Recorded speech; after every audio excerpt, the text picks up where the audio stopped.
السلام علیکم ورحمۃ اللہ وبرکاتہ۔ بسم اللہ والصلاۃ والسلام علی رسول اللہ، اما بعد۔ ریاض الصالحین کا 15 نمبر باب فی المحافظۃ علی الاعمال، اعمال کی حفاظت کرنے کا بیان، اور ہماری حدیث نمبر ہے 155۔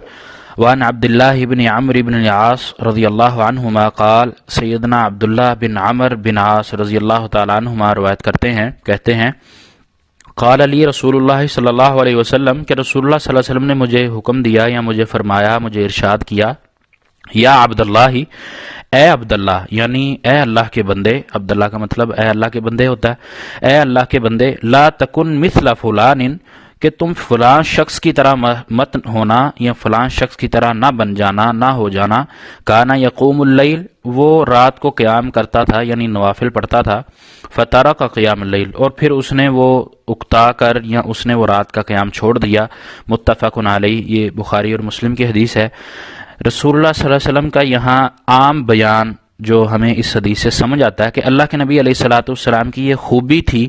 یہ حسن بیان تھا آپ علیہ الصلاۃ والسلام کا، کہ آپ صلی اللہ علیہ وسلم کسی شخص کا نام نہیں لیتے تھے بطور تربیت، تاکہ کسی کی دل آزاری بھی نہ ہو۔ اگر کسی نے یہ عمل کیا ہے تو اس کو پتہ بھی چل جائے، اور وہ اس عمل کو اگر کرنے والا عمل ہے تو کر لے، اگر چھوڑنے والا عمل ہے تو چھوڑ لے۔ یہاں یہ ہمیں چیز نظر آ رہی ہے کہ اللہ کے نبی علیہ الصلوۃ والسلام نے جو سیدنا عبداللہ کو فرمایا تھا، وہ یہ کہا کہ لا تکن مثل فلان، کہ اس فلاں شخص کی طرح نہ ہونا، یعنی کسی کو متعین نہیں کیا، کسی کا نام نہیں لیا، کسی کو مینشن نہیں کیا، بلکہ عام بتلا دیا۔ اب اس سے سننے والے کو یہ بھی پتہ چل گیا، جس نے یہ عمل کیا یعنی رات کا قیام کرنے لگا پھر چھوڑ دیا، تو وہ بھی متنبہ ہو گیا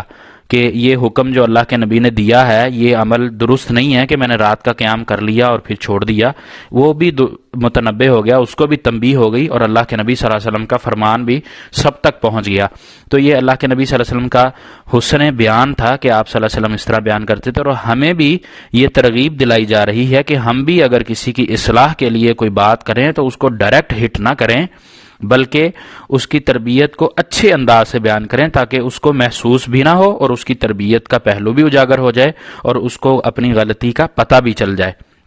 اور اسی طرح سمجھنے والے کو بھی چاہیے کہ وہ بھی اس پہلو پر غور کرے، اپنی غلطی کی ہمیشہ، کوئی بھی انسان ہے نا، مسلمان ہو یا کوئی بھی ہو، جب تک اس میں غلطی کی اصلاح کا پہلو موجود ہے وہ غلطی پر قائم نہیں رہ سکتا۔ جب اس میں یہ پہلو آ گیا کہ ہاں میں اب غلطی نہیں کر سکتا، میں جو کام کروں گا وہ ہی درست ہوگا، تو پھر وہ غلطی پر غلطی کرتا جاتا ہے، اور وہ اصلاح کی گنجائش، اصلاح کا جو مادہ ہے اس کو وہ مار لیتا ہے۔ تو یہ ہم نے یہ اصلاح معاشرہ کے لیے میں نے بات کی ہے، تاکہ ہمیں اس چیز پر بھی دھیان دینا چاہیے اور اس چیز کو بھی ہمیں اجاگر رکھنا چاہیے، تاکہ ہماری اصلاح کا پہلو ہر وقت ہمارے ساتھ رہے، اور ہمارے اندر اصلاح کی جو گنجائش ہے وہ موجود ہونی چاہیے۔ اس سے انسان میں نکھار پیدا ہوتا ہے، اس کی اصلاح ہوتی ہے۔ نبی علیہ الصلوۃ والسلام کی اس حدیث میں ہمیں جو دوسرا سبق مل رہا ہے وہ یہ کہ اللہ کے نبی صلی اللہ علیہ وسلم کو جہاں اس نے اخلاق ہمیں مل رہا ہے، وہیں ہمیں اس چیز کی بھی تعلیم دی جا رہی ہے کہ انسان کو جو عمل کرنا ہے وہ بھلے تھوڑا ہی عمل کرے، نیکی کا کام وہ تھوڑا ہی کرے، لیکن اس پر وہ ثابت قدم رہے۔ پچھلا ہم نے باب جو پڑھا اس میں پوری حدیث جو تھی وہ ہمیں درمیانہ راہ، میانہ روی کا حکم تھا کہ وہ زیادتی نہ کرے، کہ زیادتی کرے گا تو ایک دن تھک کے چھوڑ دے گا، یہ عمل بھی درست نہیں ہے۔ تو وہ درمیانہ جو اس کا جسم برداشت کرتا ہے اتنا اس کو رہنا چاہیے، میانہ روی اختیار رکھنی چاہیے۔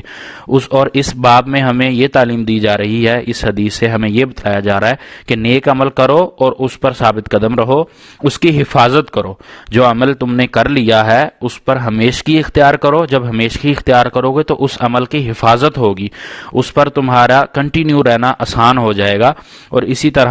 جو نفلی عبادت ہے، انسان نفلی عبادت کو جب کرتا ہے تو اس کے وہ اعمال جو ہیں، نیک اعمال، اس میں وہ زیادتی کا سبب بنتے ہیں، اس میں وہ بڑھتے ہیں۔ تو اس کو اپنے اوپر یہ بوجھ نہیں سمجھنا چاہیے، اور نہ ہی اپنی ذات پر اس کو اتنا بوجھ ڈال لینا چاہیے کہ اس کو وہ برداشت نہ کر سکے، اس کا وہ جسم وہ برداشت نہ کرے، تو وہ پھر اس کو ایک دن چھوڑ دے۔ تو یہ عمل درست نہیں ہے۔ اللہ کے نبی صلی اللہ علیہ وسلم کا واضح حکم، متفق علیہ حدیث ہے بخاری مسلم کی، عمل کرو، اچھا کرو، تھوڑا کرو، لیکن ثابت قدم رہنا چاہیے، اس کو ہمیشگی کے لیے اپنانا چاہیے، نہ کہ جذبات میں آ کے ایک دو دن کر لیا اور بہت زیادہ کر لیا پھر چھوڑ دیا۔ یہ عمل درست نہیں ہے۔ اللہ تعالیٰ سے دعا ہے کہ اللہ تعالیٰ ہمیں ہمیں نیک عمل کرنے کی توفیق دے اور وہ ہمیں قیامت تک کرتے رہنے کی توفیق دے اور ہمارے درجات اس سے بلند کرے۔ وما توفیقی الا باللہ علیہ توکلت و الیہ انیب۔